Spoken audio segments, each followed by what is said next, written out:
Hello मेरे अच्छे दोस्तों, प्यारे भाई बहनों, कैसे हो आप लोग। मैं उम्मीद करती हूँ आप लोग ठीक और स्वस्थ होंगे। आज आप लोगों का अन्नपूर्णा रसोई में फिर से स्वागत है। आज आप लोगों के लिए ऐसी रेसिपी लेके आई हूँ जो बनाने में जितनी ही आसान है, खाने में उतनी ही टेस्टी और हेल्दी भी है। तो ये देखिए, ये दिन वाली चावल मेरी एक बाउल के लगभग बच गई थी। तो आज इसी चावल से हम वो रेसिपी बनाएंगे। एक बाउल ये जो चावल थी, मैं इस बड़े मुंह के बर्तन में इस तरह डाल दी हूँ और इसी रेसिपी को बनाने के लिए जो कुछ तैयारी की हूँ वो आप लोगों को दिखा रही हूँ। तो ये देखिए, एक बड़े साइज़ का मैं प्याज ले ली थी, इसे बारीक चॉप करके इस प्लेट में डाल दी हूँ। और एक मीडियम साइज़ का टमाटर भी ले ली थी, उसे भी बारीक काट के इस प्लेट में डाल दी हूँ। 2 हरी मिर्च भी ली थी, उसे भी काट के इस प्लेट में डाल दी हूँ। आप चाहो तो अपने मन के हिसाब से इसमें सब्जी ऐड कर सकते हो। तो अब इस चावल में मैं 1 कटोरी दही डालूँगी और आधी कटोरी इसमें सूजी भी मिक्स करूँगी। आधी कटोरी इसमें सूजी डाल रही हूँ और सूजी डालने के बाद 1 कटोरी इसमें दही डाल रही हूँ। सूजी और दही डालने के बाद हम इसे अच्छी तरह से मिक्स कर लेंगे और मिक्स करने के बाद हम इसे 10 मिनट के लिए रेस्ट पे छोड़ देंगे, जिससे कि ये सूजी हमारी अच्छी तरह से फूल जाए।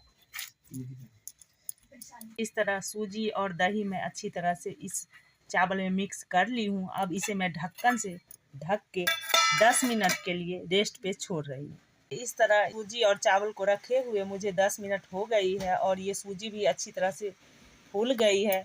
तो अब जो हम टमाटर, प्याज और हरी मिर्च रखे हैं वो सारी चीज़ अब इसी टाइम इसमें डाल के हम पहले चम्मच से मिक्स कर लेंगे। उसके बाद हम हाथों से भी इसे अच्छी तरह से मिक्स करेंगे।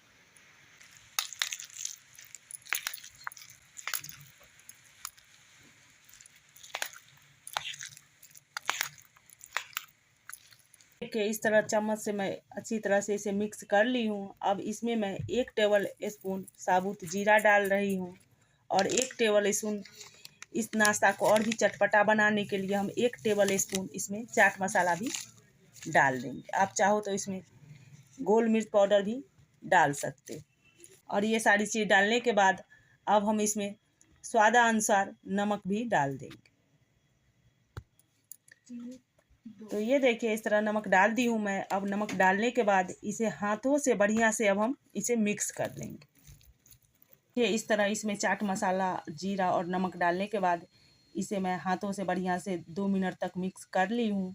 और मिक्स करने के बाद इस मिक्सचर को इस तरह से तैयार कर ली हूँ। अगर आप लोगों की मिक्सचर थोड़ी सी गीला-गीला सा दिख रहा है तो आप इसमें थोड़ी सी सूजी की मात्रा बढ़ा दोगे तो ये मिक्सचर बिल्कुल सही हो जाती है। तो इस तरह ये हमारी मिक्सचर बनके तैयार हो गई है। और इस तरह मिक्सचर तैयार करने के बाद मैं गैस पे ये भगोना चढ़ा दी हूँ और इसमें थोड़ी सी पानी भी डाल दी हूँ गर्म होने के लिए। तो जब ये हमारी पानी अच्छी तरह से गर्म हो जाएगी तब हम इस पे ये छेद वाली थाली, कोई सा भी छोटा या बड़ा, आप इस पे डाल के इस नाश्ते को स्टीम कर सकते हो। अगर आपके पास स्टीमर है तो आप उसमें भी स्टीम कर सकते हो, अगर नहीं है तो छेद वाली थाली में भी ये अच्छी तरह से स्टीम हो जाती है। तो इस तरह हम अभी इस पानी को गर्म कर लेते हैं, उसके बाद हम इस नाश्ते को स्टीम करेंगे। तो ये देखिए, जब तक उधर हमारी पानी गर्म हो रही है तब तक हम इसमें से थोड़ी थोड़ी पोर्शन लेके इस नाश्ता को तैयार करके रख लेंगे, जिससे कि हमारी नाश्ता जल्दी से बन जाए। देखिए, मैं थोड़ी थोड़ी पोर्शन इसमें से ले रही हूँ और इसे अब टिक्की का शेप मैं दे रही हूँ। आप चाहो तो इसे बॉल का शेप भी दे के बना सकते हो, लेकिन ये है जो जो हम बॉल को जब स्टीम करेंगे तो थोड़ा सा टाइम ज़्यादा लगेगा, इसलिए मैं टिक्की के शेप में ही बना रही हूँ। एक बार जो जितनी थाली में हमारी आ जाएगी नाश्ता उतना मैं बना के तैयार कर ली हूँ। उधर पानी भी हमारी अच्छी तरह से गर्म हो गई है। तो अब इस नाश्ता को हम उस थाली में डाल देंगे एक एक करके। ये देखिए, इस तरह हमारी पानी अच्छी तरह से गर्म हो गई है। तो इसमें इस पानी के ऊपर मैं ये छेद वाली थाली डाल दी हूँ और डालने से पहले थोड़ी सी तेल लगा के इसे ग्रीस कर ली हूँ, जिससे कि ये नाश्ता इस थाली में चिपके ना। अब हम इसमें ये टिक्की डाल देंगे एक एक करके।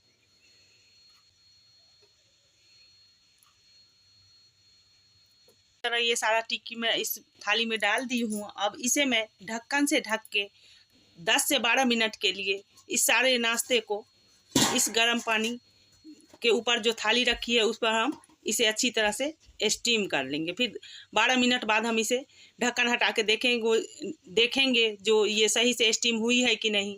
जब हो जाएगी तो हम इतने पे ही छोड़ देंगे, नहीं तो 1-2 मिनट के लिए और इसे स्टीम होने देंगे।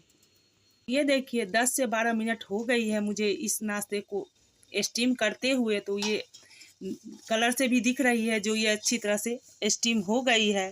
तो अब हम इसे एक एक करके इस नाश्ते को आराम आराम से निकाल लेंगे। तरह ये सारा नाश्ता मैं स्टीम करके तैयार कर ली हूँ और एक कटोरी से थोड़ी सी ज़्यादा ही चावल थी हमारी, तो उतने ही चावल में देखिए कितना सारा नाश्ता हमारी बन के तैयार हो गई है। तो ये देखिए ये नाश्ता कितनी स्पॉन्जी होती है। तो अब इस नाश्ता में हम तड़का लगाएंगे। तो अब हम चलते हैं गैस की तरफ और इस नाश्ता में तड़का लगाना शुरू करते हैं। तो ये देखिए इस तरह मैं 1 टेबल स्पून इसमें इस कढ़ाई में तेल गरम होने के लिए चढ़ा दी हूँ। और ये तेल जब हमारी अच्छी तरह से गरम हो जाएगी तो अब हम इसमें कढ़ी पत्ता, सरसों, राई और जीरा डाल के हम इसमें तड़का लगाएंगे। ये तेल हमारी अच्छी तरह से गरम हो गई है तो आधी बड़ी चम्मच हम इसमें जीरा डालेंगे और जीरा डालने के बाद 1 छोटी चम्मच हम इसमें राई भी डाल देंगे इसी टाइम। तो ये देखिए इस तरह ये राई और जीरा हमारी चटकने लगी है। तो अब हम जो इसमें कढ़ी पत्ता रखे हैं वो कढ़ी पत्ता इसमें सारे चीज़ अच्छी तरह से तड़क गई है। तो अब ये सारी चीज़ों को हम इस कढ़ाई में इस तरह से फैला लेंगे जिससे कि ये नाश्ता इस कढ़ाई में चिपके, जिससे कि इस नाश्ते में जितना नाश्ता हम इसमें डालेंगे वो सारे नाश्ते में ये जीरा और ये जो राई है वो अच्छी तरह से चिपक जाए। तो एक एक करके हम ये टिक्की इसमें डाल देंगे। इस तरह सारा नाश्ता मैं डाल दी हूँ। अब इसमें आधी बड़ी चम्मच हम चिली फ्लेक्स भी डाल देंगे। अगर बच्चों के लिए स्पेशली ये नाश्ता बनाओगे तो आप इसमें मिर्च पाउडर या चिली फ्लेक्स स्किप भी कर सकते हैं। इस तरह 1 मिनट हो गई है मुझे इस नाश्ता को इस कढ़ाई में डाले हुए। तो अब हम स्पैचुला की मदद से इसे दूसरी तरफ को आराम आराम से पलट लेंगे जिससे कि ये हमारी नाश्ता टूटे ना और सही से पलट जाए।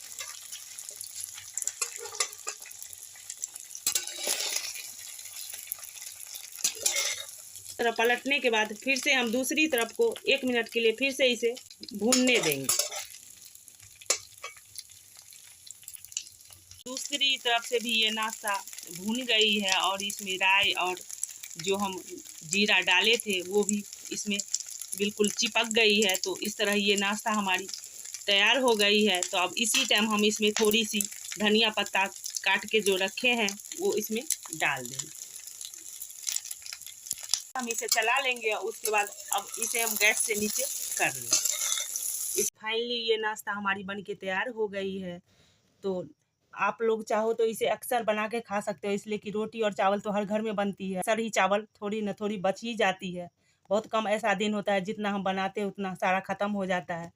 तो एक बार आप लोग इस तरीके से नाश्ता बनाओ, बार बार मन करेगा बनाने का। और चाहो तो आप बच्चे के लंच में भी इस नाश्ते को बना के दे सकते हो, इसलिए कि ना तो इसमें ज़्यादा खर्च है और ना ज़्यादा टाइम लगती है।